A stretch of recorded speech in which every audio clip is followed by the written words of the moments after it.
In a small countryside town where a single man holds all the power, a 7-year-old orphan girl walks the streets with tears on her thin and hungry face.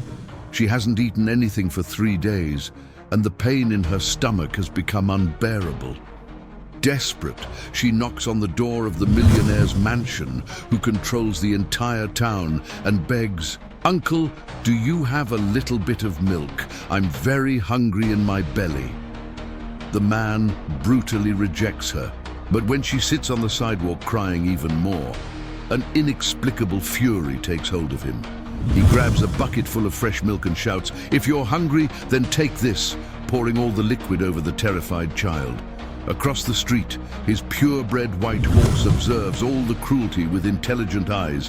What this animal does the next day, during the town's annual fair, will leave everyone shocked.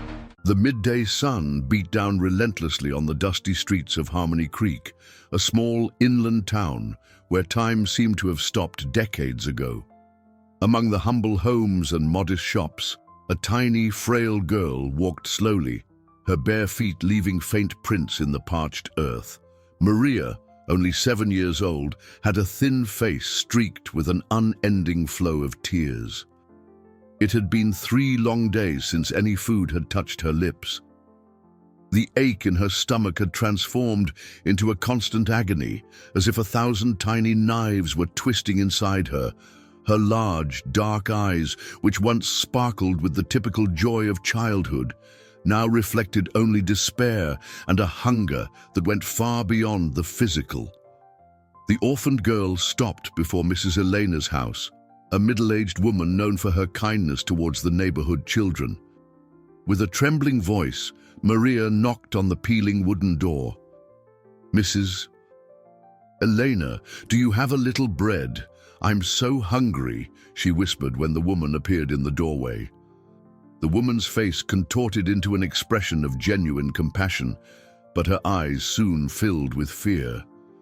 She glanced nervously from side to side before whispering back, "My child, I wish I could help you, but you know how it is. I can't afford trouble with Mr. Montenegro. Go on now." "Go." The door closed with a dull thud that echoed in Maria's heart like a hammer. She remained there for a few minutes, hoping perhaps the woman would change her mind, but silence was her only answer. Determined, the girl moved to the next house. Mr. Henderson, the owner of the small general store, often gave candies to children on special days. Surely he would have pity on a hungry child. "Mr. Henderson, do you have a little milk?" "Anything at all would help," Maria pleaded, her wide eyes fixed on the shopkeeper's face. The man averted his gaze, unable to meet that expression of pure desperation. "Child, you shouldn't be begging around here. That can cause problems, big problems. Go home."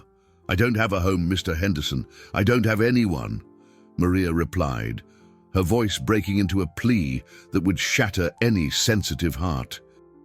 But the shopkeeper merely shook his head and closed the door, leaving the girl alone with her growing pain and hunger. One after another, doors closed before Maria, Mrs. Gable, Mr. Evans the baker, Ms. Davies the teacher, all showed the same pattern. An initial flicker of compassion quickly replaced by fear, a fear that had a name: Augustus Montenegro. The wealthiest and most powerful man in Harmony Creek controlled practically everything in town. His lands stretched for miles, his businesses fueled the local economy, and his word was law. No one dared to cross him, not even to help a hungry child. Maria knew this, but the pain in her stomach had become unbearable. Each step she took required a Herculean effort, and her vision was blurring from weakness. It was now or never. Gathering all the courage left in her tiny body, she began to walk towards the wealthier part of town, high on the hill. There, majestically stood Montenegro's mansion, an imposing construction surrounded by perfectly manicured gardens and protected by high walls. With trembling feet and a pounding heart, Maria approached the wrought iron gate. Through the bars, she could see the magnificent house, with its glass windows and ornate balconies. It was a world completely different from her own, a place where food certainly wasn't scarce. Taking a deep breath, she extended her small, frail hand, touching the gilded doorbell. The sound echoed across the property, and Maria felt as if she had sealed her fate. There was no turning back. In a few minutes, she would be face to face with the man who determined the destiny of everyone in Harmony Creek. Would this be her salvation or her ruin? The sound of the doorbell still echoed through the gardens when heavy footsteps approached the gate. Maria felt her legs buckle, but she remained firm, clinging to the iron bars as if they were her only anchor in the approaching storm. Augustus Montenegro appeared on the stone path, his imposing figure silhouetted against the backdrop of the luxurious mansion. At 52, he was a tall, corpulent man, with perfectly combed graying hair and an expensive suit that cost more than many families in town earned in a year. His small, cold eyes examined the child before him with the same disdain he might reserve for an annoying insect. "What do you want here, girl?" His deep voice carried an authority that made adults tremble, and Maria felt a shiver run down her spine. Gathering all the courage she could find in her small heart, she raised her eyes to face the man who controlled her town. "Mr. Montenegro, do you have a little milk? I'm very hungry." The words came out in a trembling whisper, but they carried a pure sincerity that might have touched any soul. Maria had instinctively addressed the man with a respectful formality, as children in town addressed older adults, a desperate hope to find familial kindness. Montenegro's face twisted into an expression of absolute disgust. How dared that filthy thing appear on his property? He had built his reputation by being ruthless, showing that weakness had no place in his world. Helping beggars would be seen as a sign of vulnerability, and he could not allow that. "You have the nerve to come here, to my house, begging from me." The words cut like whips. "Do you know who I am? Do you know what I do to people like you who dare to bother me?" Maria recoiled a step, but did not flee. Hunger was stronger than fear, and she had come too far to give up now. "I don't mean to bother you, sir.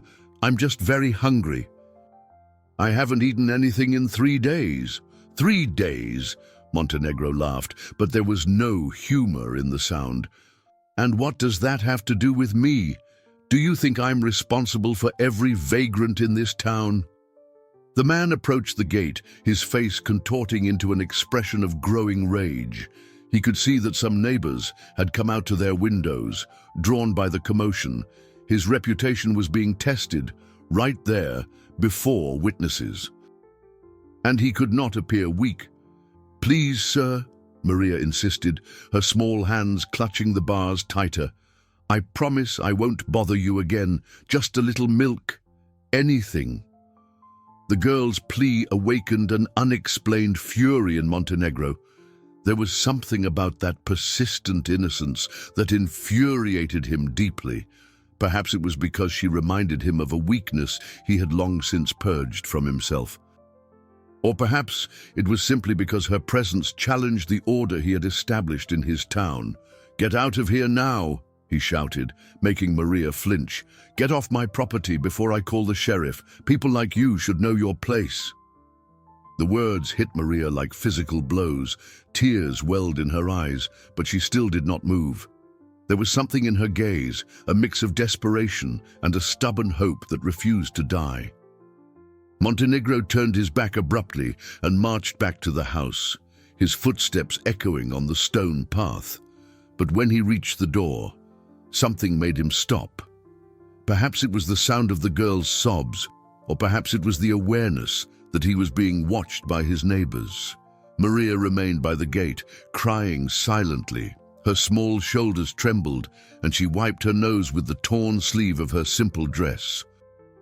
She could not understand how anyone could be so cruel to a hungry child, but the pain of rejection was almost as intense as the pain of hunger.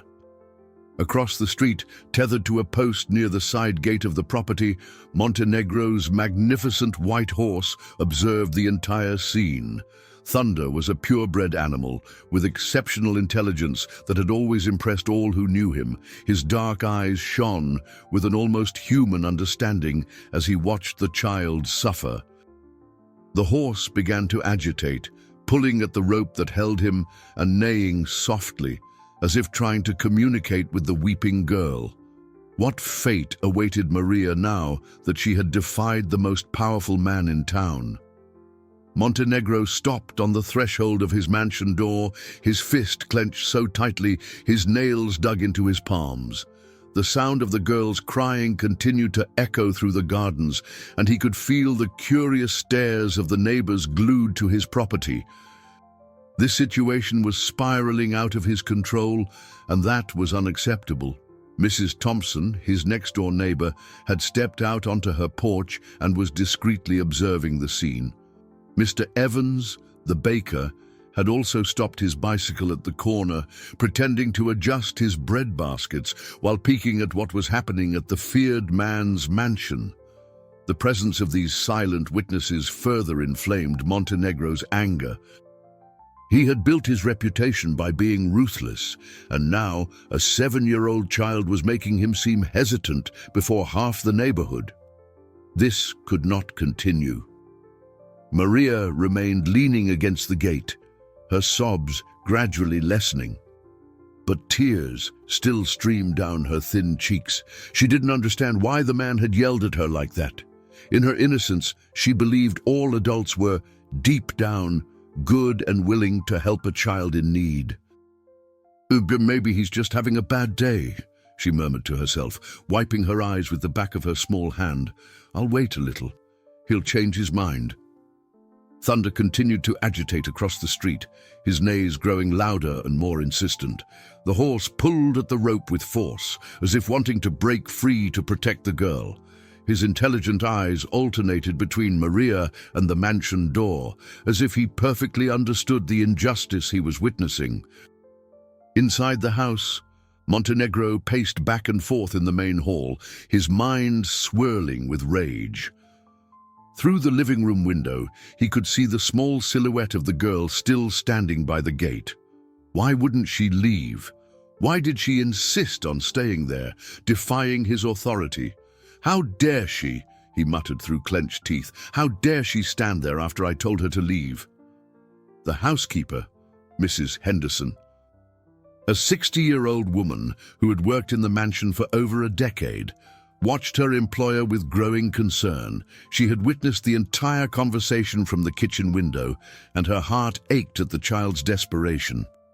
"Sir," she ventured hesitantly, "the girl seems very hungry. Perhaps if you just gave her a little bit—" "Silence!" Montenegro turned to her, his eyes flashing with anger. "Do you want to teach me how to run my own house too? How to deal with the town's riffraff? If you're not happy with your job, the door is right there." The housekeeper lowered her head and left the room in silence, but her mind seethed with rebellious thoughts.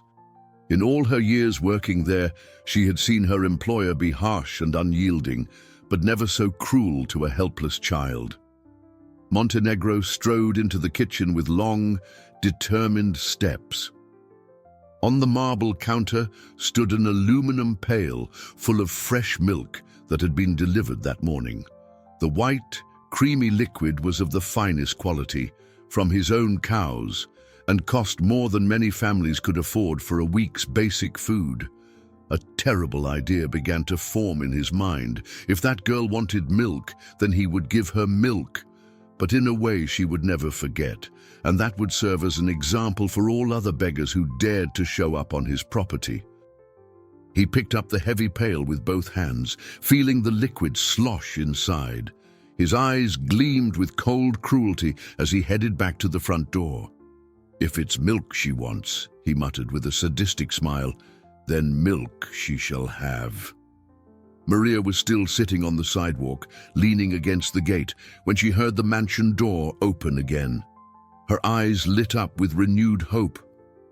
Perhaps the man had changed his mind. Perhaps his kindness had overcome his initial anger. "Mr. Montenegro," she called out hopefully, trying to rise on her weak legs. "Did you change your mind?" Montenegro appeared in the garden carrying the pail, his expression harder than stone. The neighbors who were still watching felt a shiver of apprehension. There was something in the man's posture that promised nothing good. Thunder's agitation increased, neighing loudly and pulling the rope with such force that the post trembled. It was as if the animal sensed what was coming and tried to warn of the imminent danger. "You want milk?" Montenegro shouted, his voice echoing down the street. "You said you're hungry and want milk." Maria nodded, not perceiving the menacing tone in the man's voice. "Yes, sir. Thank you very much. You're very kind." Montenegro approached the gate with the pail in his hands, his face contorted in an expression of absolute contempt. The neighbors watched mesmerized, unable to imagine what was about to happen. "Then take your milk," he roared. What happened next would forever change the life of that innocent girl. Time seemed to freeze in that fateful moment. Maria looked at Montenegro with eyes bright with gratitude, completely oblivious to the storm of cruelty about to descend upon her. In her innocence, she interpreted the man's approach with the pail as a belated gesture of kindness. "Thank you so much, sir," she exclaimed, trying to stand on her trembling legs. "I knew you were good. My mother always said that deep down everyone is good." The girl's words struck Montenegro like sharp knives. How dared she speak of kindness? How dared she thank him before even receiving anything? That premature gratitude infuriated him even more. As if it were a silent accusation of his cruelty, Thunder thrashed furiously against the rope, his neighs becoming increasingly desperate. The horse seemed to have sensed what was coming, and his agitation was so great that Mrs. Thompson, on the neighboring porch, whispered, "How strange.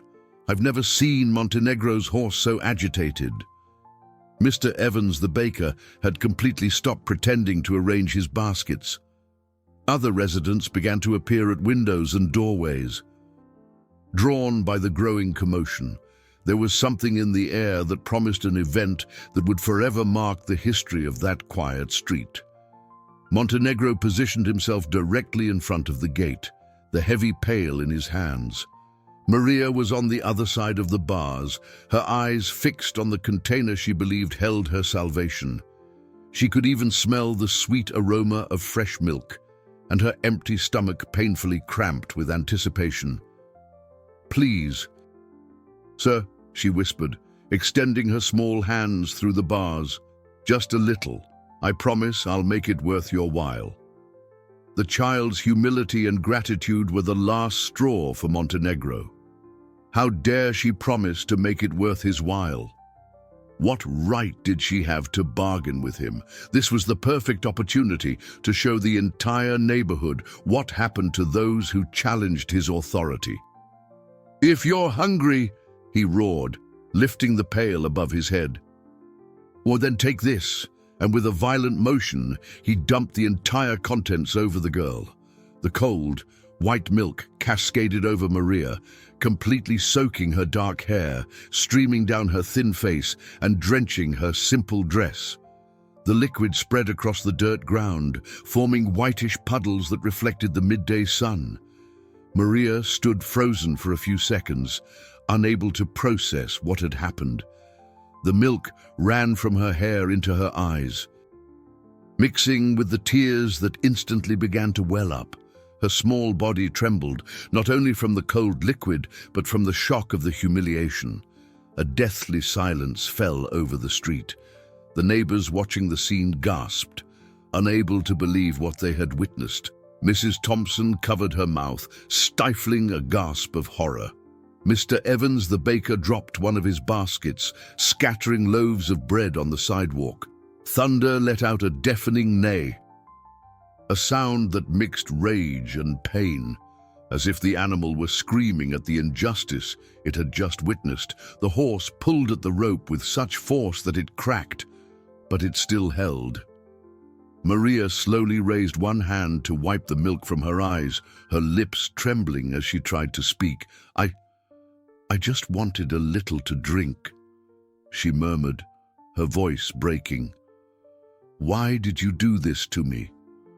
Montenegro threw the empty pail to the ground with a clang. The sound of metal hitting the sidewalk, echoing like a gunshot. "So you learn your place," he screamed. "So you and all the other vagrants learn that this is no place for beggars." Tears now ran freely down the girl's face, mixing with the milk still dripping from her hair. She could not understand such cruelty. In her childish mind, there was no logic that justified turning a plea for help into such a profound humiliation. "Get out of here now," Montenegro continued to bellow, "and don't you dare come back ever again. If I see you near my property again, it will be worse." Maria tried to stand, but her legs wouldn't obey.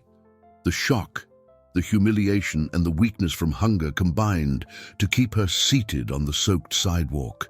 She looked once more at the man who had turned her hope into a nightmare, her large eyes expressing a pain that went far beyond the physical. Montenegro turned his back and marched back into his mansion, slamming the door so hard that the windows of the neighboring house rattled. But something strange happened when he reached the safety of his home.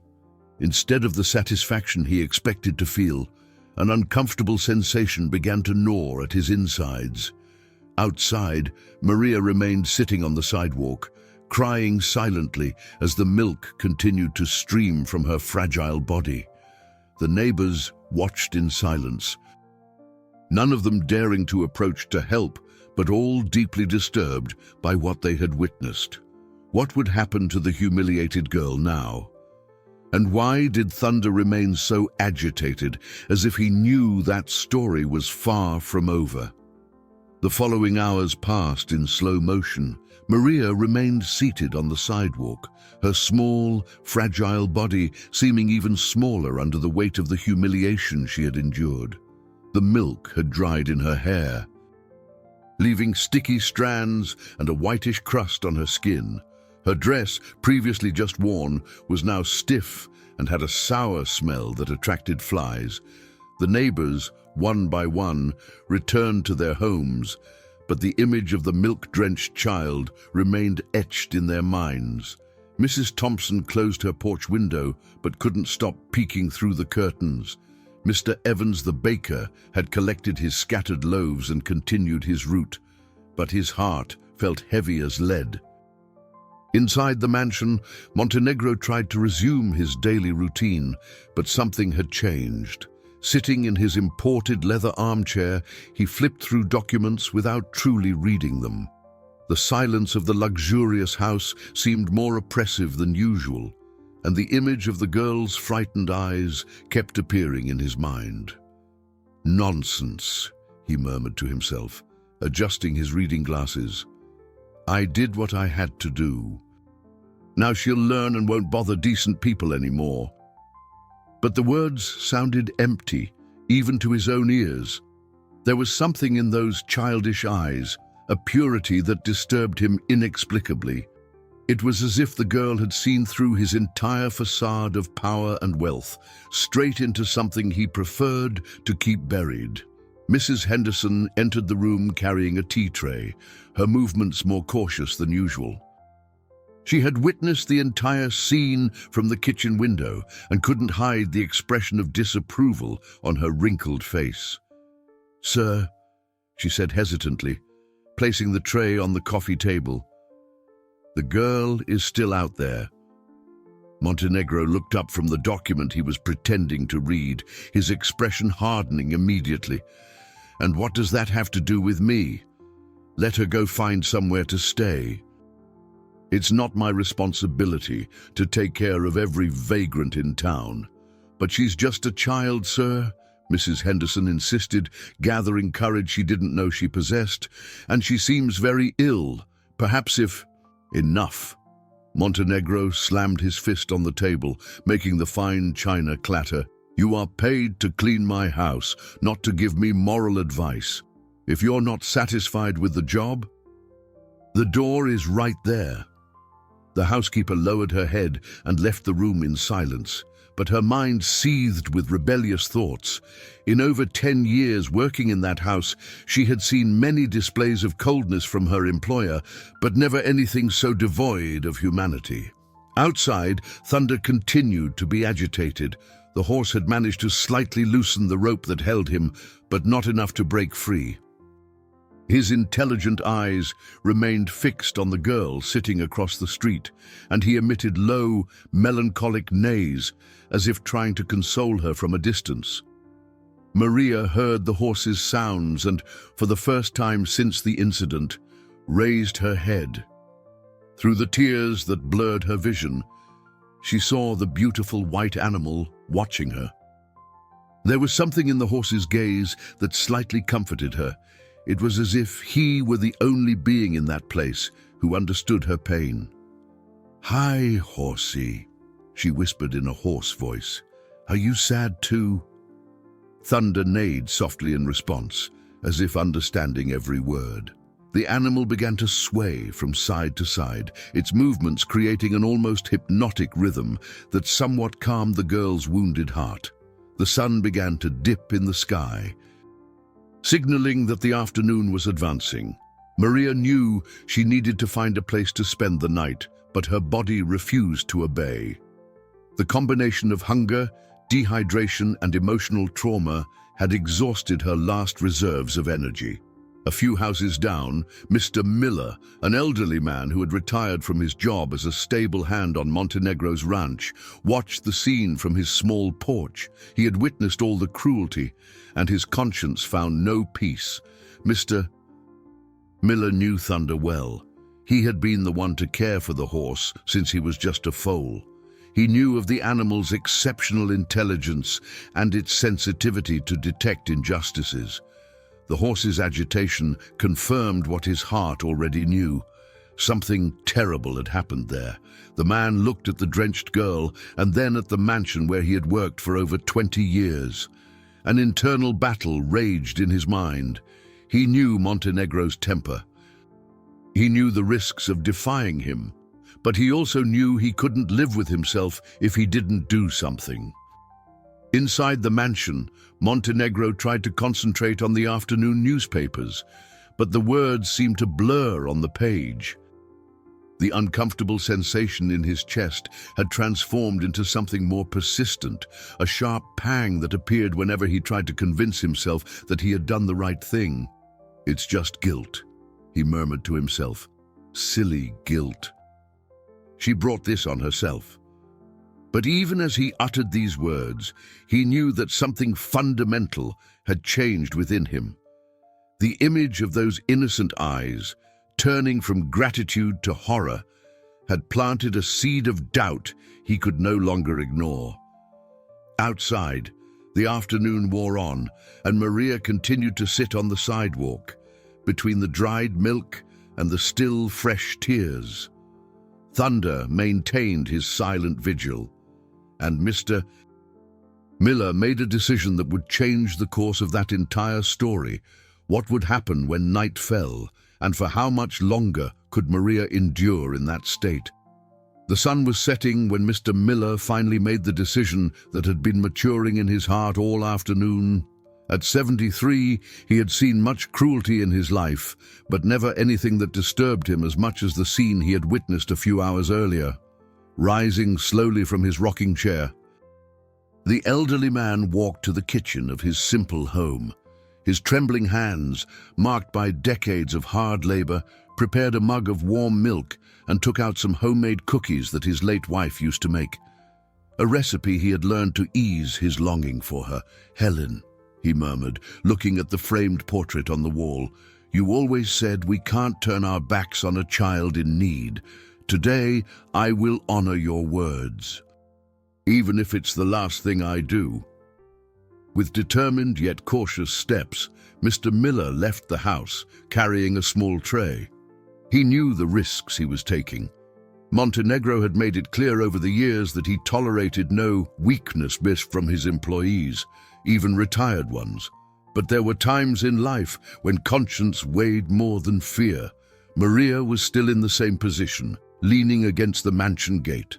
Her strength had completely run out, and she could barely keep her eyes open. The dried milk had formed a crust on her skin, and small scratches appeared where flies had landed. "Child," Mr. Miller called softly, approaching carefully so as not to startle her. "How are you feeling?" Maria slowly lifted her eyes, expecting to find more rejection or cruelty. But the kindly face of the elderly man radiated a gentleness she had almost forgotten existed. Fresh tears welled in her eyes, not from pain this time, but from an inexplicable relief. "I'm very hungry, Mr. Miller," she whispered, recognizing the man who had always been kind to the neighborhood children, and cold and sad. The man's heart broke at the sound of that fragile voice. He placed the tray on the ground and knelt beside the girl, his knees protesting with pain, but his determination unwavering. "I brought you some warm milk and cookies," he said, offering the mug with steady hands. "Drink slowly." "All right? Your empty stomach might not take food too quickly." Maria took the mug with trembling hands, the warmth of the liquid heating her cold fingers. The first sip was like a miracle.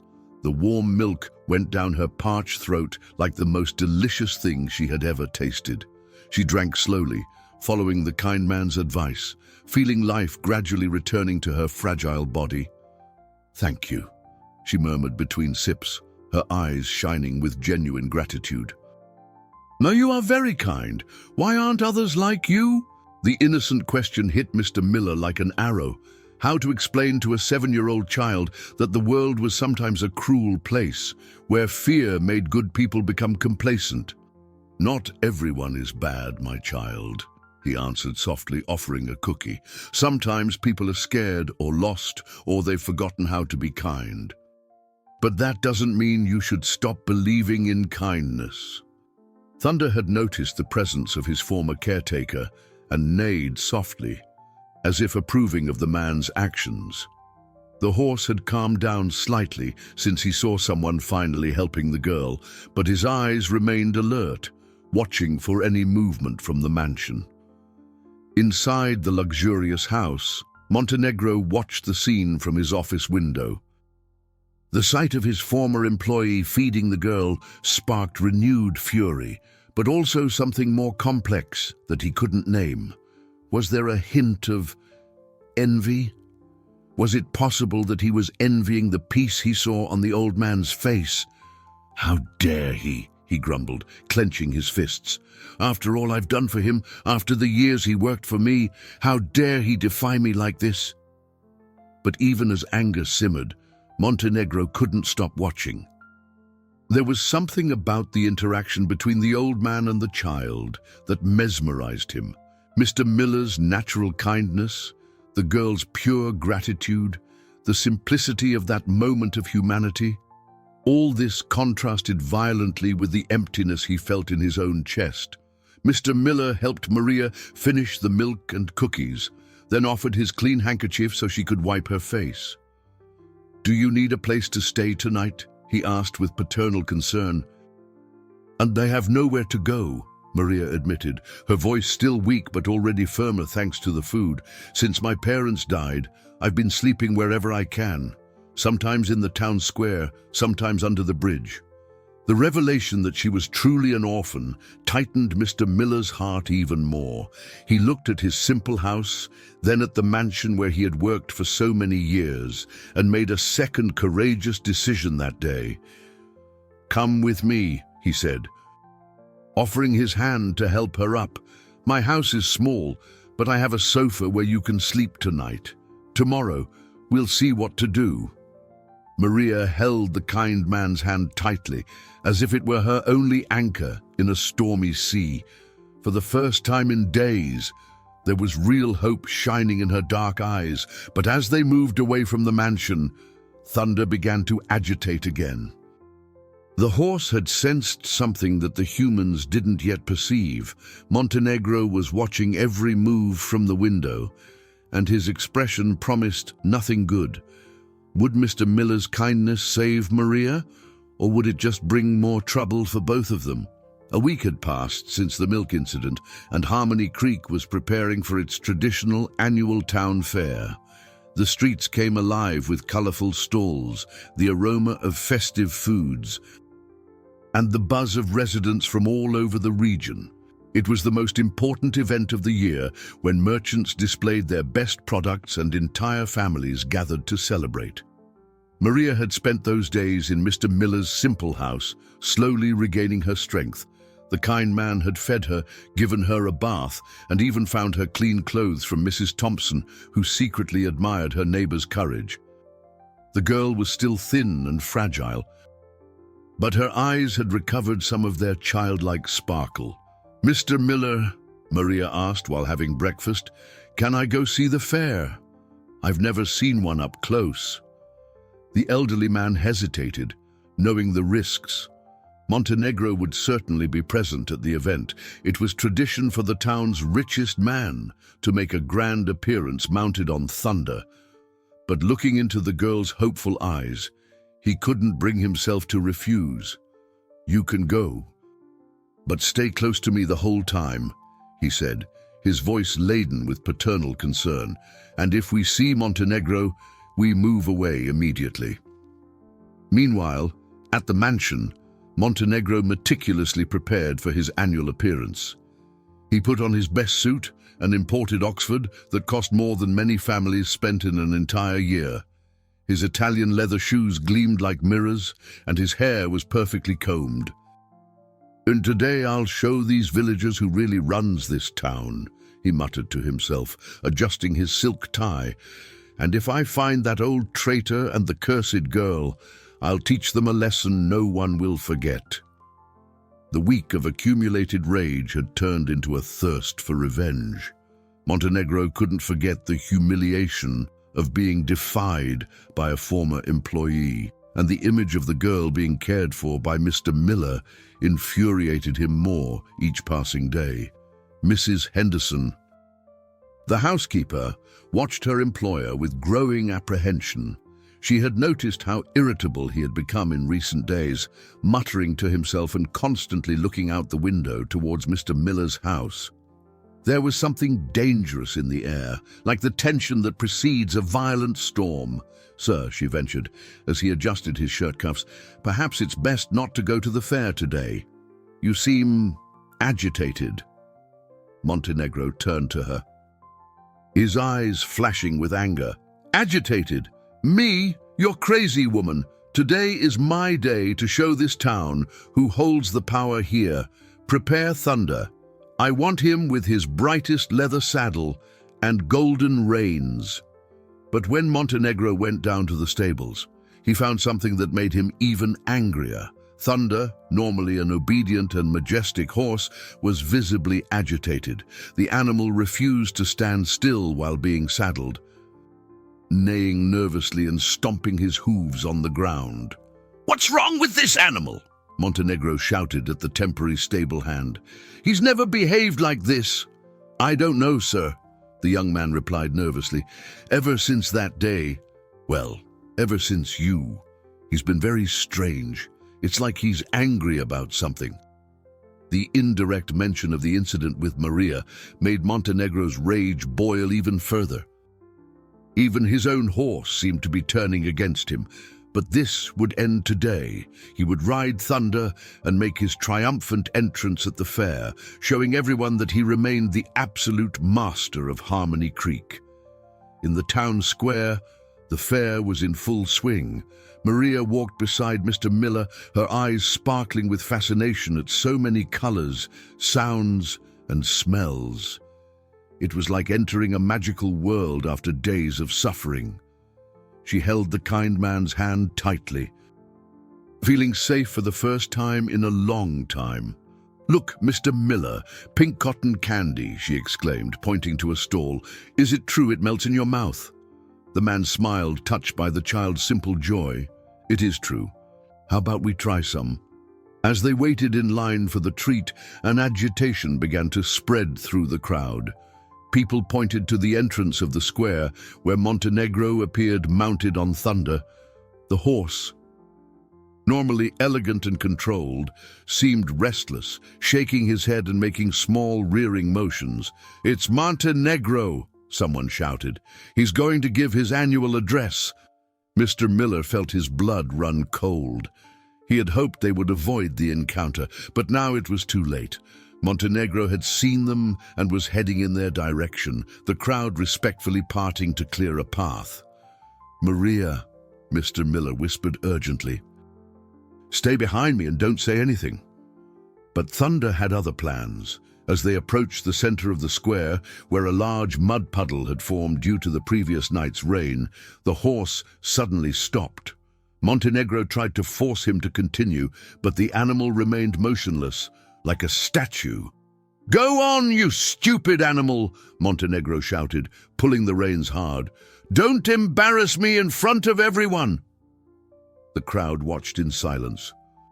Not understanding what was happening, Thunder had never disobeyed his owner in public. The horse turned his head slightly, his intelligent eyes meeting Maria's in the crowd. It was then that it happened. With a sudden, powerful movement, Thunder reared violently, his front hooves cutting through the air.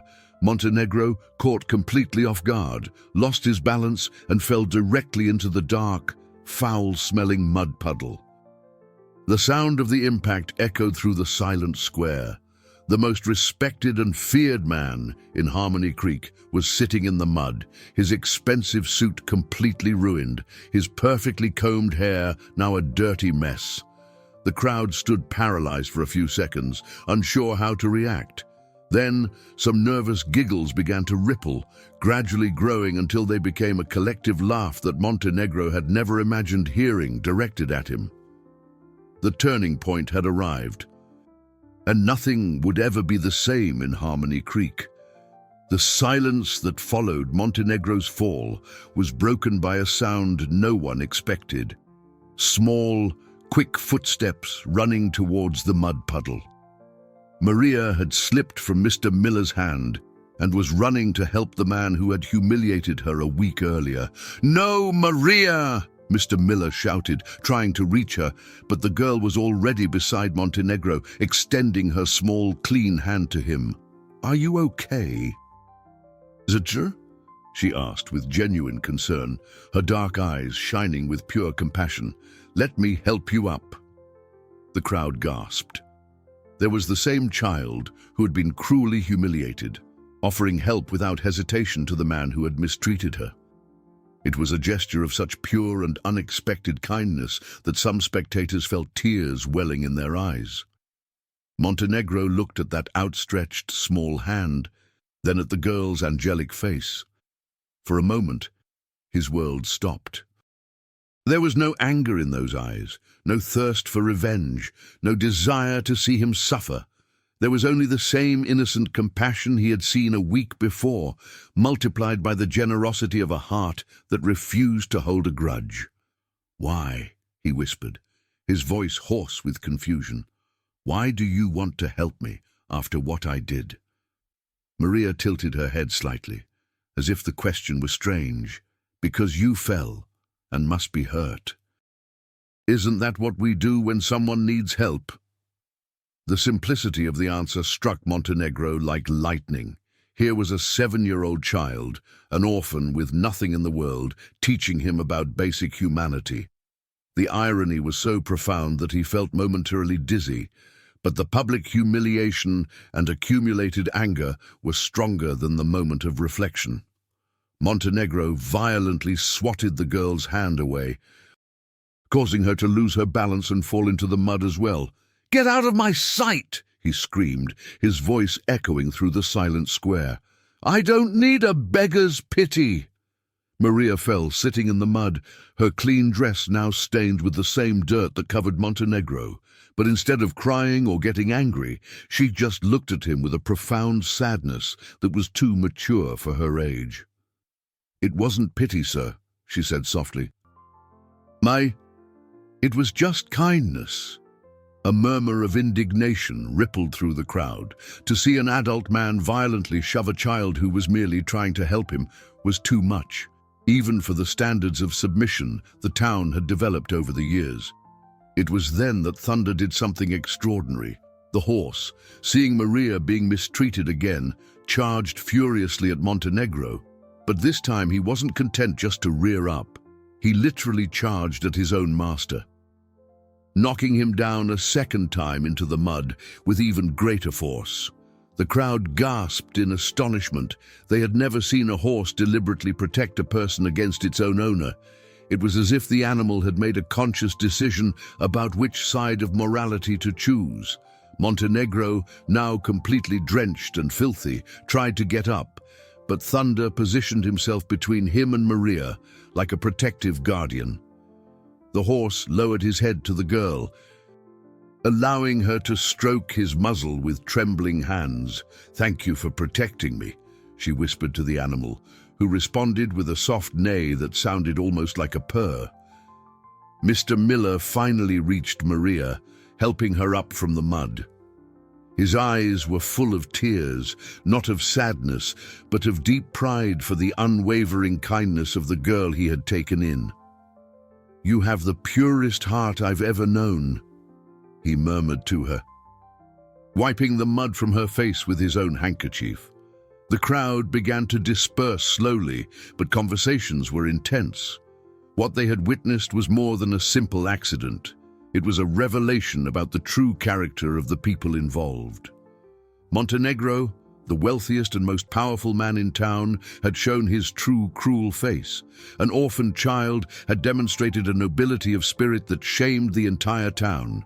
Mr. Davies, who taught at the local school, approached Mr. Miller with a grave expression. "Mr. Miller, this girl, does she have family? Anyone caring for her?" "She's with me now," Mr. Miller replied defensively, "and as long as I have strength, no one will hurt her again." "That's not it," the teacher said quickly. "It's just that, well, after what we saw today, I think many people in town would like to help. What Montenegro did was unforgivable." It was true. As Montenegro struggled to get out of the mud by himself, his social standing suddenly no longer commanding the automatic respect it once had. Small groups of residents approached Mr. Miller and Maria, offering help. Mrs. Gable, the seamstress, offered Maria new clothes. Mr. Evans, the baker, left fresh loaves of bread at their doorstep every morning. It was as if the entire town was awakening from a long moral slumber. Montenegro, finally getting up, looked around and saw something that deeply shook him. For the first time in his adult life, he was alone. No one rushed to help him. No one showed concern for his well-being. No one showed the respect he had always considered his natural right. Thunder adamantly refused to let him mount again. The horse simply moved away whenever Montenegro approached, preferring to stay near Maria and Mr. Miller. As he walked back home alone, muddy and humiliated, Montenegro began to understand something fundamental about his life. All the respect he believed he had earned was, in fact, merely fear. And fear, unlike genuine affection, disappears the moment a person shows vulnerability. Looking back, he saw Maria mounted on Thunder, laughing for the first time since he had met her, surrounded by people who genuinely cared for her. For the first time in decades, Montenegro felt something he had completely forgotten: true loneliness. The days following the fair were transformative for Harmony Creek. Thunder had made an extraordinary decision. He adamantly refused to go back home with Montenegro. The horse remained near Mr. Miller's house, grazing peacefully in the small plot behind the residence, as if he had chosen his new family. Maria woke up every morning and ran to see her new friend, who greeted her with soft neighs and allowed her to brush his white mane. It was an unlikely friendship, an orphaned girl and a purebred horse worth more than most houses in town. But it seemed perfectly natural to both of them. "Good morning, Thunder," Maria sang as she offered carrots that Mr. Miller had bought especially for the animal. "Did you sleep well?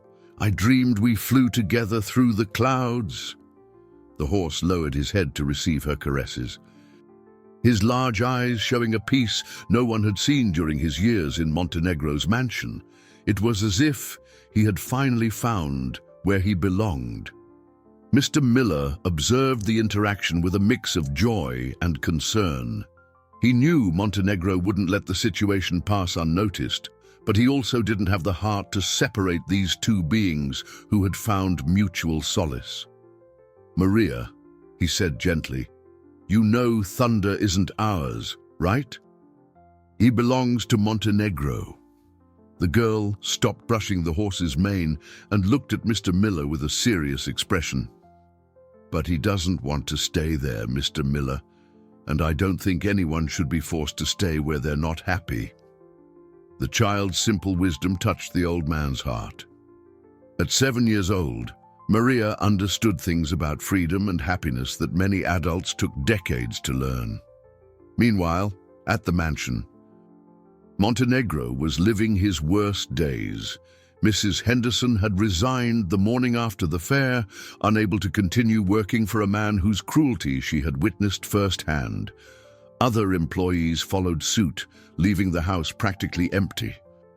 "Ungrateful," he muttered to himself in the empty corridors. "After all I've done for them. They abandoned me at the first difficulty." But the truth he refused to admit was that no one had truly chosen to work for him. All had been driven by economic necessity, not by loyalty or genuine admiration. Worst of all was Thunder's absence.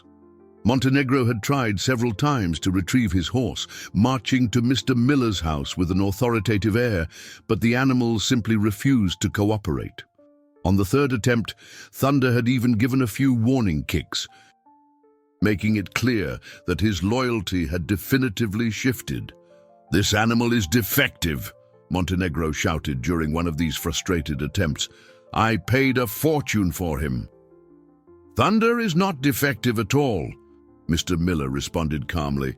"He just chose to stay where he is truly loved, not where he is merely used as a status symbol." The former employee's words cut Montenegro like razors. It was impossible not to notice the contrast. While he struggled to maintain control over an animal that no longer wanted him, Maria had won the horse's loyalty simply by being kind. The situation in town was also changing. People began to openly discuss what they had witnessed at the fair. Mr. Davies, the teacher, organized informal meetings at the school where they discussed how they could better help the needy families in the area. "We can no longer pretend we don't see the suffering around us," he told a group of parents and residents. "What happened to Maria could have happened to any child. We need to be better than this." Mrs. Gable, touched by the girl's kindness, had sewn new dresses for Maria, refusing any payment from Mr. Miller. Mr. Evans, the baker, left fresh loaves of bread at their doorstep every morning. It was as if the whole town was awakening from a long, moral slumber. Maria, unaware of the movement her presence had initiated, continued to simply be herself. She helped Mr. Miller with household chores, played with Thunder, and greeted all the neighbors with genuine joy. Her capacity to forgive and love seemed boundless. One afternoon, while Maria was brushing Thunder, Mrs. Thompson timidly approached the fence that separated the properties. "Maria," she said hesitantly, "I wanted to apologize for not helping you that day. I was scared. But that doesn't justify turning my back on a child in need." Maria stopped what she was doing and smiled at the neighbor. "You don't need to apologize, Mrs. Thompson. I understand that sometimes people get scared. The important thing is that now we are friends." The simplicity of the girl's forgiveness made Mrs. Thompson cry. How could a child who had suffered so much have such a generous heart? Meanwhile, Montenegro watched everything from his office window. His luxurious mansion had become a gilded cage, Without employees, without community respect, and without his beloved horse, he began to question everything on which he had based his identity. But his proud nature still fought against any form of self-reflection. Instead of accepting that he was wrong, he began to plan ways to regain his power and punish those who had betrayed him. "I'll show them who runs this town," he muttered, as he watched Maria play happily with Thunder. "No one will humiliate me and get away with it." Thunder, as if sensing the hostility directed at Maria, raised his head towards the mansion and neighed loudly, a sound that sounded almost like a warning. The horse had chosen his side in the moral battle unfolding in Harmony Creek. The war between cruelty and kindness was just beginning. And an animal had become the symbol of the justice the town needed to find. Montenegro decided it was time to reassert control of the situation.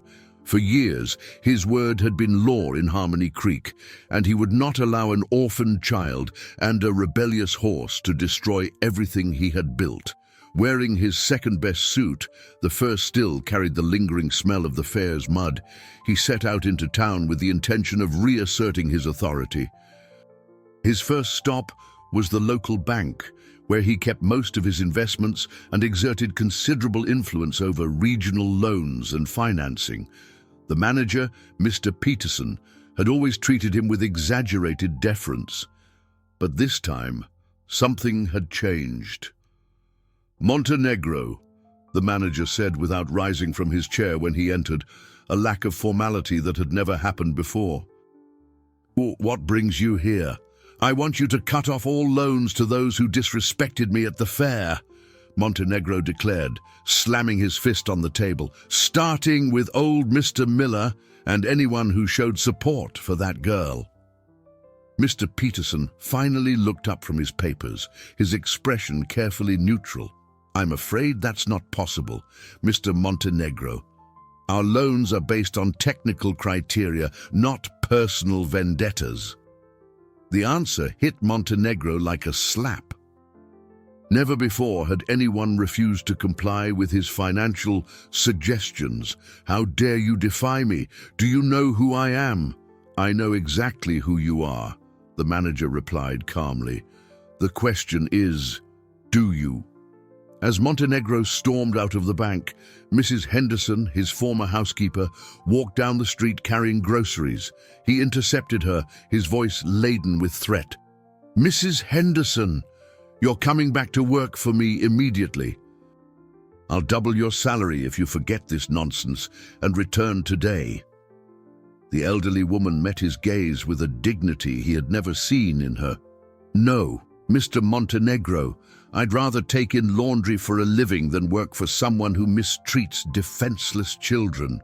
"You'll regret that decision," he shouted as she walked away. "All of you will regret it." But his threats were beginning to sound hollow.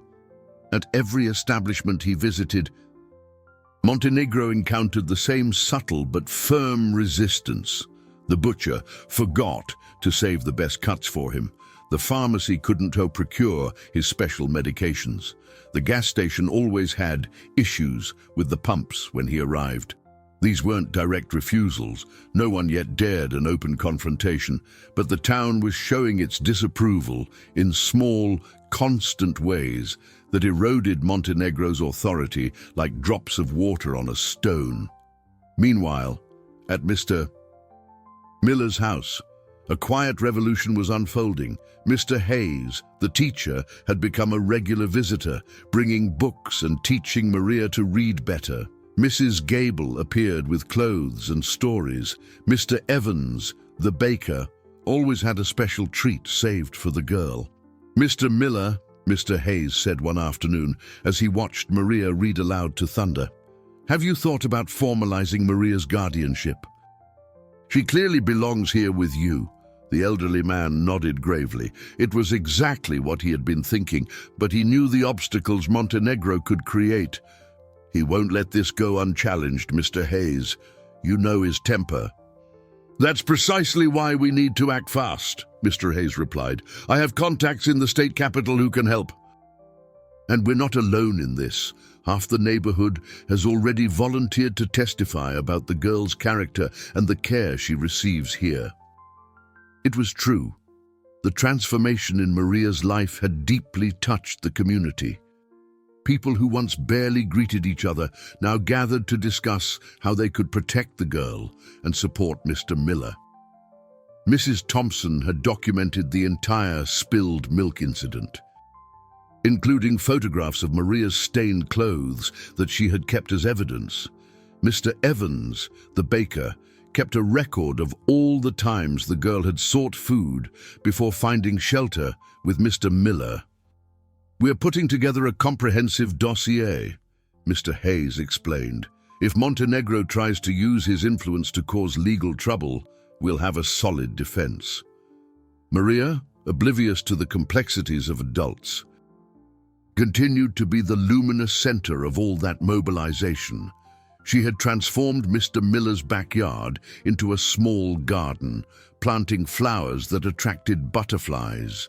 Thunder grazed peacefully among the plants, occasionally allowing Maria to braid small flowers into his mane. "Thunder," she whispered to the horse, "do you think Mr. Montenegro misses you?" The horse snorted softly, as if understanding the question. His intelligent eyes briefly turned towards the mansion, then returned to Maria with an expression that seemed to say, he had his chance. The truth was that Thunder had found something in Mr. Miller's simple house that he never had in the luxurious mansion: genuine affection. Maria treated him as a dear friend, not a status symbol. Mr. Miller cared for him with decades of expertise, but also with paternal affection. One evening, Montenegro made one last direct approach. He arrived at Mr. Miller's house after dark, bringing a proposal he believed was irresistible. "Mr. Miller," he said through the fence, "I'll buy you a house in another state, a good house with a clear title. All I ask is that you take the girl with you and return my horse." Mr. Miller stepped out onto the porch, his posture erect despite his age. "We're not for sale, Montenegro. Neither I nor Maria. Nor Thunder. Then you've chosen war," Montenegro retorted, his voice low and threatening. "I hope you're prepared for the consequences." As he walked away into the darkness, Montenegro didn't see Maria at the window, observing the entire conversation. The girl had learned much about human nature in recent weeks, and her eyes shone with a determination that was surprising in someone so young. "We won't let him separate us," she whispered to Thunder, who had approached the window as if sensing her concern. "We're a family now."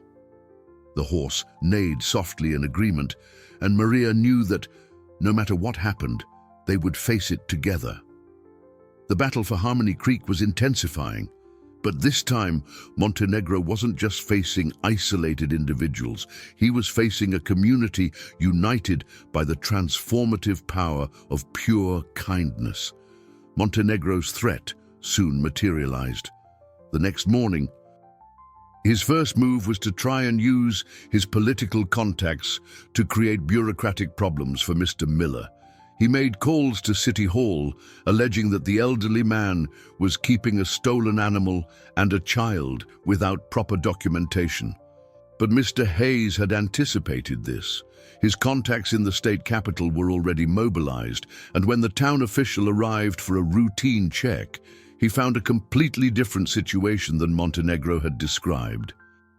"Mr. Miller," said the official, a young, well-meaning man named Robert, "I need to check on the minor under your care." "Of course," Mr. Miller replied calmly, inviting him inside.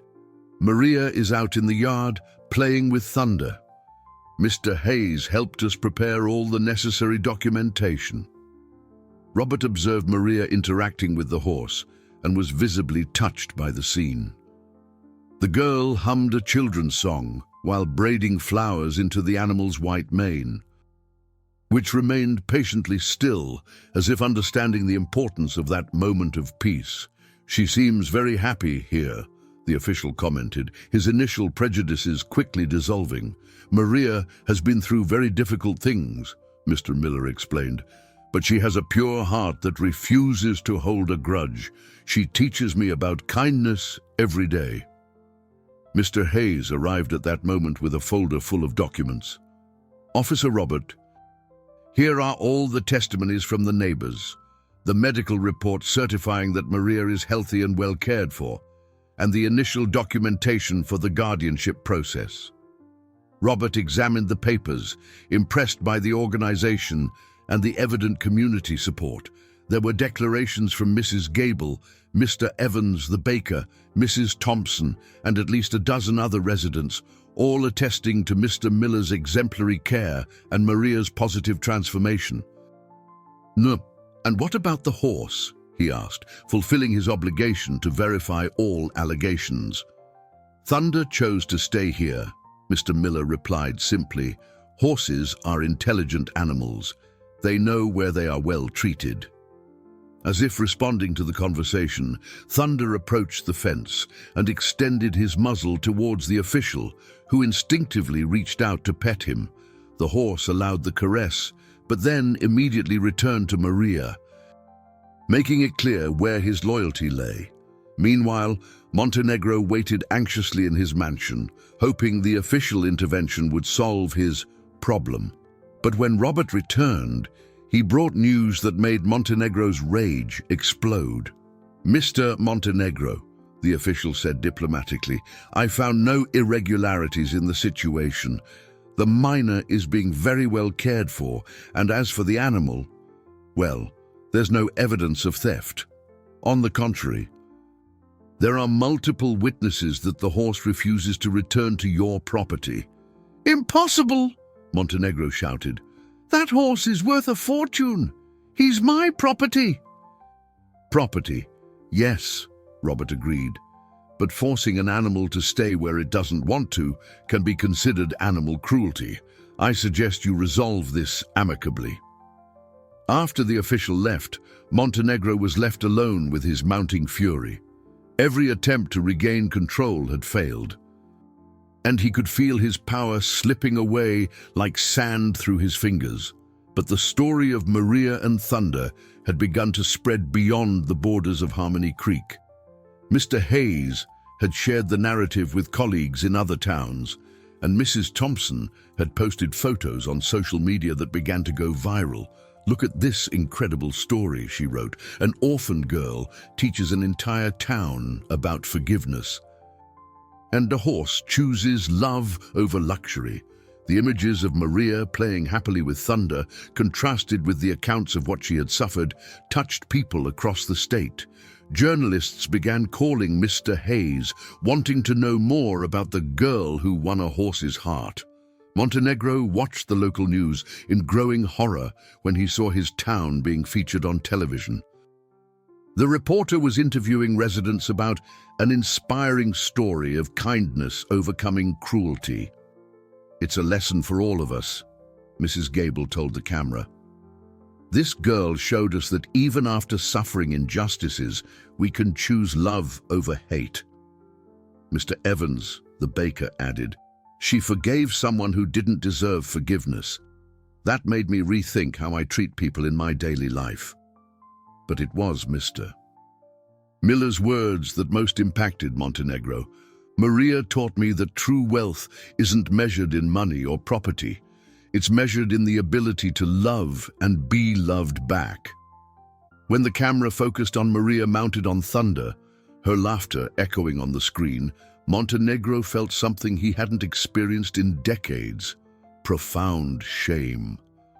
There stood a child he had tried to humiliate, radiating a genuine joy he could never buy with all his fortune. That night, Montenegro had the first of many nightmares to come. He dreamed of the girl's eyes extending a hand to help him in the mud, and woke up with an oppressive feeling in his chest that no medicine could alleviate. Outside, Thunder neighed softly in the darkness, as if sensing that the real battle was just beginning, not in the streets or courts, but in the heart of a man who had forgotten how to be human. The town slept peacefully, but Montenegro remained awake until dawn. Confronting ghosts his own cruelty had created, the echo of Maria's kindness was spreading throughout the world, but would it be strong enough to reach the hardened heart of the man who most needed to hear it? The external pressure finally reached Harmony Creek in a way Montenegro had never imagined. A team of journalists from the state television network arrived in town to do a special report on the girl who taught a town to love. The story had gained national proportions, and regional authorities began asking questions about the social conditions of the area. Montenegro watched from his office window as filming equipment was set up in the town square. His mansion, once a symbol of prestige, now seemed like an isolated fortress on the hill. He had become a prisoner of his own arrogance. The lead reporter, an elegant woman named Sandra Meadows, conducted interviews that exposed not only Maria's story, but an entire pattern of power concentration and social neglect that had characterized the town for decades. "Mr. Hayes," she asked during the recording, "how could a situation like this persist for so long?" "Fear," Mr. Hayes answered honestly. "People were afraid to speak out against injustices because they were economically dependent on those who perpetuated them. Maria showed us that there are things more important than financial security." The camera captured Maria playing naturally with Thunder, her crystal-clear laughter contrasting dramatically with the sober accounts of adults about what she had suffered. The girl, unaware of being filmed, hummed to the horse as she offered him wildflowers. When the team tried to interview Montenegro, he refused to receive the journalists. But his absence spoke louder than any statement could. The reporter positioned herself in front of the mansion gates and made a comment that echoed throughout the state. "Behind these walls lives a man who had everything: wealth, power, respect, but who chose to use these blessings to humiliate a hungry child. Meanwhile, the same child chose to forgive and teach an entire community about compassion." The words penetrated the mansion's closed windows like daggers. Montenegro, watching the news obsessively, saw his reputation shattered not by enemies or rivals, but by the simple exposure of the truth. But the moment that truly broke his psychological defenses came when the reporter interviewed Maria directly. The child, sitting beside Thunder, answered the questions with a sincerity that completely disarmed any skepticism. "Maria," Sandra asked gently, "are you angry at the man who was cruel to you?" The girl tilted her head, considering the question seriously. "No. Ma'am, I think he must be very sad inside to do bad things to other people. My mother always said that happy people don't hurt others. And what would you say to him if you could?" Maria looked directly at the camera, her dark eyes shining with a wisdom that transcended her age. "I'd say everyone deserves to be loved, even him, and that it's never too late to be kind."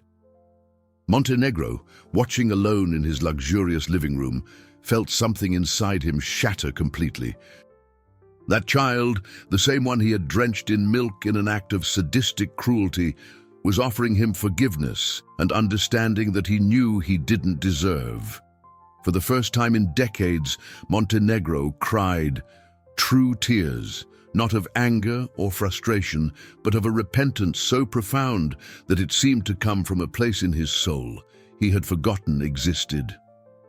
The report ended with images of Maria and Thunder running together through the field behind Mr. Miller's house. The girl laughing joyfully as the horse followed her like a faithful dog. It was an image of pure joy that contrasted brutally with Montenegro's growing loneliness. That night, something happened. Montenegro left his mansion for the first time in weeks. Walking slowly through the empty streets of Harmony Creek, his steps led him, almost involuntarily, to Mr. Miller's house. Through the lit window, he could see the impromptu family gathered for dinner. Mr. Miller told stories that made Maria laugh, while Thunder watched calmly from the backyard, occasionally bringing his head closer to the window as if wanting to join the conversation.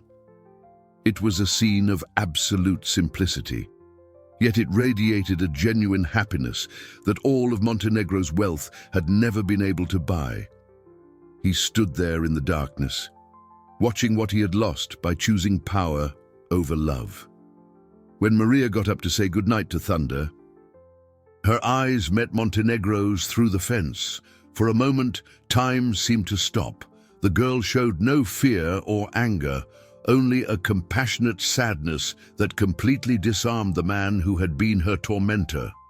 "Good night, Mr. Montenegro," she said softly across the distance. "I hope you have happy dreams." The simple words struck Montenegro like lightning. That child, even after everything she had suffered, still cared about his well-being. It was a level of forgiveness and kindness he couldn't comprehend, much less accept as deserved.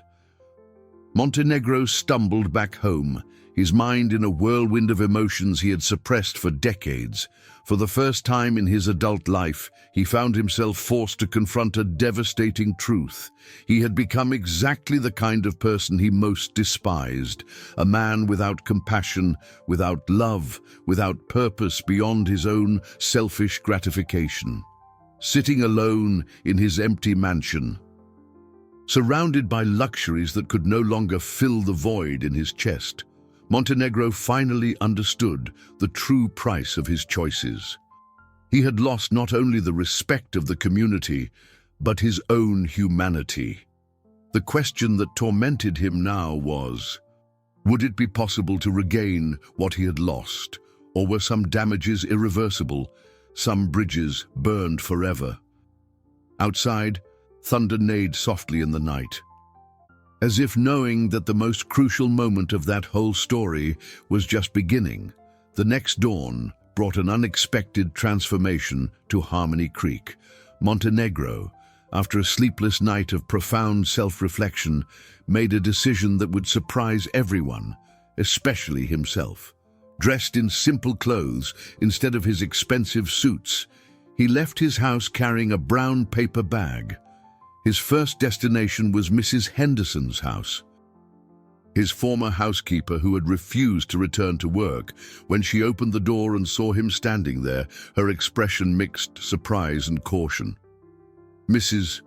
Henderson," Montenegro began, his voice devoid of its usual arrogance, "I've come to apologize for what I did to Maria, for the way I treated you and all the other employees over the years." The elderly woman gasped. In over 10 years working for him, she had never heard Montenegro apologize for anything. "I know words don't erase years of bad behavior," he continued, extending the paper bag, "but I brought this as a first step. It's the money I should have paid as unpaid benefits and back pay to all of you who never received it." Mrs. Henderson opened the bag and saw a considerable amount of money. Her hands trembled slightly. "Mr. Montenegro, why are you doing this?" "Because a 7-year-old child taught me that it's never too late to try to be a better person," he replied, his voice breaking slightly. "May I come in? I'd like to talk." Over the next 2 days, Montenegro made a pilgrimage through town, visiting every person he had harmed or mistreated over the years. To Mr. Evans, the baker, he brought a check to cover all the bread he had received without paying properly. To Mrs. Gable, he offered resources to expand her sewing workshop. But his most important visit would be his last, to Mr. Miller's house.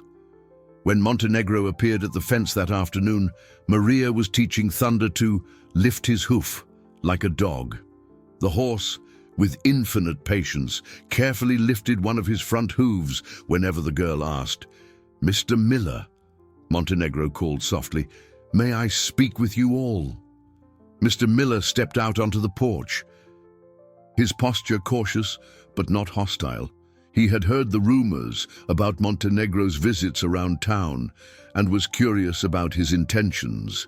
"Maria," Montenegro said, addressing the girl directly. "I've come to ask your forgiveness for what I did. There's no excuse for my cruelty, but I want you to know that I deeply regret it." Maria stopped playing with Thunder and approached the fence, her dark eyes studying the face of the man who had been the source of so much suffering. But instead of fear or resentment, he saw only that infinite compassion that had broken him the night before. "Are you feeling better now, Mr. Montenegro?" she asked with genuine concern. "You seem very sad when you did that to me." The simplicity of the question, focused on his well-being instead of her own wounds, made Montenegro fight back tears. "I don't know if I deserve to feel better, Maria. But I'm trying to learn to be a good person like you." "Everyone can learn to be good," Maria said with childlike conviction. "My mother said some people just take longer to remember how to do it." Montenegro knelt to be at the girl's height, his hands trembling slightly. "Maria, I'd like to do something to make up for the harm I caused, not just to you, but to the whole town." "What were you thinking, sir?" Mr. Miller asked, staying protectively close to Maria. "I want to use my fortune to establish a permanent assistance program for needy families in the region," Montenegro explained. "A fund that ensures no child goes hungry or homeless in Harmony Creek." It was an extraordinary proposal, but Mr. Miller remained skeptical. "And what do you gain from this?" Montenegro smiled sadly. "The chance to look in the mirror and recognize who I see. Maria showed me that true wealth isn't in what we accumulate, but in what we share." Thunder, who had remained quiet during the conversation, began to approach the fence slowly. The horse observed Montenegro for a long moment, as if assessing the sincerity of his words. "Thunder," Montenegro whispered, cautiously extending his hand, "can you forgive me too?" The horse sniffed his hand, then allowed Montenegro to gently caress his muzzle. It was a small gesture, but symbolically immense. If Thunder, with his exceptional sensitivity to detect people's true nature, was accepting his approach, perhaps there was real hope for redemption. "Can I ask a question, Mr. Montenegro?" Maria said suddenly. "Of course, dear. Why were you so angry before? Did someone hurt you too?" The question hit Montenegro like a revelation. For the first time, he allowed himself to remember his own difficult childhood. An authoritarian father who had never shown affection. An upbringing that taught that strength and money were more important than kindness. "Yes, Maria," he admitted. "I think someone hurt my heart a long time ago, and I forgot how to fix it." "Do you want me to teach you?" she offered with childhood's natural simplicity. "It's easy. You just need to remember that everyone wants to be loved." Mr. Hayes had approached during the conversation, drawn by the unusual commotion. "Mr. Montenegro," he said, "good, if you're really serious about helping the community, we'd need guarantees, legal documents, independent oversight." "I've already arranged everything," Montenegro replied. "My lawyers are preparing the documentation to establish an independent foundation. You will have full control over how the resources are used." It was the final moment of demonstration of his sincerity. Montenegro was not only offering his wealth, but relinquishing control over it. As the sun set on that transformative afternoon, Montenegro said goodbye to the small family that had become the moral center of Harmony Creek. For the first time in decades, he felt something he had completely forgotten: inner peace. Thunder neighed softly as he walked away, and Montenegro knew he had finally found his way back to his own humanity. 3 months later, Harmony Creek had transformed into a completely different town. The Maria Foundation, a name chosen in honor of the girl who inspired the change, had established programs that ensured no family experienced hardship. Montenegro, true to his word, had transferred a large part of his fortune to the organization, keeping only enough for a simple and dignified life. Saturday morning found Maria mounted on Thunder, riding joyfully through the streets that once witnessed her tears. Her laughter echoed like bells of happiness, and residents waved affectionately whenever the pair passed by. The horse, now officially donated to Maria through legal documentation, seemed to rejuvenate with each passing day in his new life. "Good morning, Mrs. Thompson," Maria shouted cheerfully, waving to the neighbor who was watering her flowers. "Look how handsome Thunder is today." Mrs. Thompson smiled widely. The girl had become the neighborhood's delight, her radiant presence touching the lives of everyone around. "Good morning, my dear. Are you two going to the community center opening?" "Yes, we are. Mr. Miller said there's going to be a party." The community center was the Maria Foundation's latest project, a space where needy families could receive meals, children could study after school, and seniors could gather for social activities. It was exactly the kind of initiative Harmony Creek had always needed, but never had the resources to implement. Maria led Thunder to Mr. Miller's house, where the elderly man awaited her, dressed in his best clothes. The official guardianship documentation had been finalized 2 weeks prior, making them officially a family. The joy on both their faces was evident. They had found in each other exactly what they needed. "Ready for the big day?"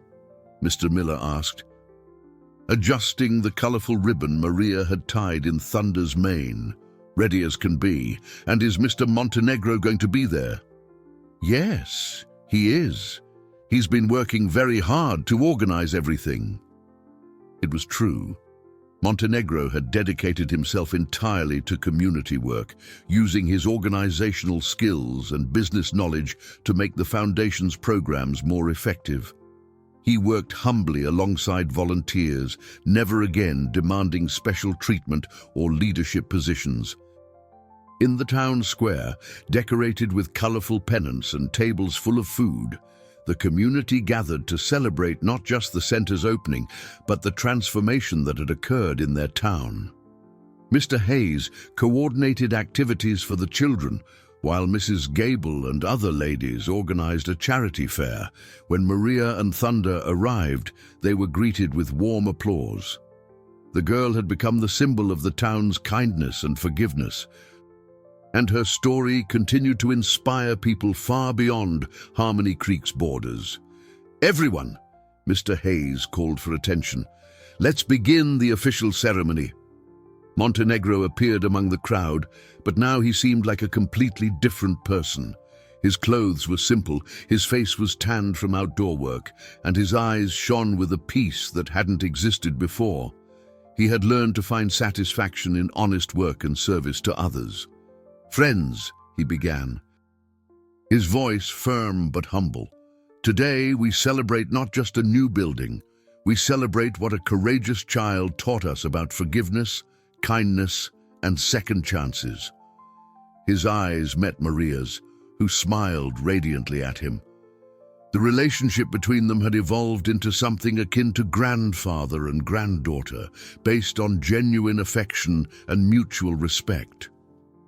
"Maria," Montenegro continued, "you taught me that true wealth lies in doing good for others. Thank you for not giving up on me, even when I didn't deserve your kindness." The girl dismounted from Thunder and ran to hug Montenegro, who received her with tears of gratitude. It was an image that perfectly symbolized the transformation of the entire community: hatred replaced by love, cruelty overcome by compassion. The local pastor, who had been invited to bless the community center, offered a reflection that touched everyone present. "Today we witness the miracle of human redemption. We see that no matter how far someone has strayed from the path of good, there is always hope for return." The festivities continued throughout the afternoon. Maria and Thunder became the center of attention, with children lining up to ride the gentle horse and listen to Maria's stories about their adventures. As the sun began to set, painting the sky with golden and pink hues, Maria climbed onto the small improvised platform where the local band was playing. "Everyone," she said with her crystal-clear voice, "I want to thank you all for welcoming me into your family. I learned that family isn't just about who you're born with, it's about who chooses to stay together and take care of each other." Her eyes swept across the crowd, stopping on each beloved face. Mr. Miller, who had given her a home, Montenegro, who had learned to be kind, Mr. Hayes, who had taught her to read, Mrs. Gable, who had sewn her dresses, all who had participated in her journey from suffering to joy. My mother always said that love multiplies when it's divided. Today, I understand what she meant. The more love you give, the more love appears in the world. The crowd applauded emotionally, many with tears in their eyes. An orphaned child had become the moral teacher of an entire community. As the stars began to appear in the night sky, Maria mounted Thunder again for the ride back home. The horse walked peacefully through the lit streets, his white mane gleaming under the lampposts. "Thunder," Maria whispered to her best friend, "do you remember when it all started? When I was crying at the gate and you got mad for me?" The horse neighed softly, as if perfectly understanding the conversation. "I think everything happened for a reason. We needed to teach Mr. Montenegro about kindness, and he needed to teach us about forgiveness. In the end, everyone won." Arriving home, Maria helped Mr. Miller care for Thunder, brushing his coat and checking if he had fresh water. It was a nightly routine they had developed, a ritual of mutual care that symbolized the love that united them. "Mr. Miller," Maria said as she braided a final flower into the horse's mane, "do you think my parents would be proud of me?" The elderly man knelt beside her, his eyes shining with paternal tenderness. "I'm sure they are very proud, my child. You transformed sadness into joy, hatred into love, and fear into hope. You are an angel on earth." That night, as Maria slept peacefully in her warm bed, with Thunder resting in the backyard near the window, Harmony Creek breathed with the tranquility of a healed community. Montenegro, in his now modest but peaceful home, wrote in his personal diary, "Today I learned that it's never too late to start anew. A child taught me that the greatest power comes not from dominating others, but from serving them with love." Outside, Thunder raised his head to observe the stars, as if knowing that he had participated in something much greater than a simple story of redemption. He had participated in a miracle of human transformation.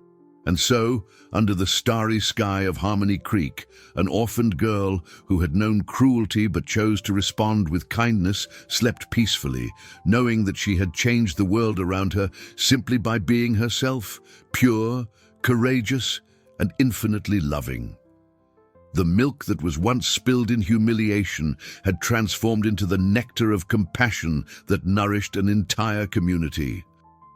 And the girl who had only asked for a little milk had received something much greater, a family, an entire town that loved her, and the certainty that kindness always wins, even when all seems lost.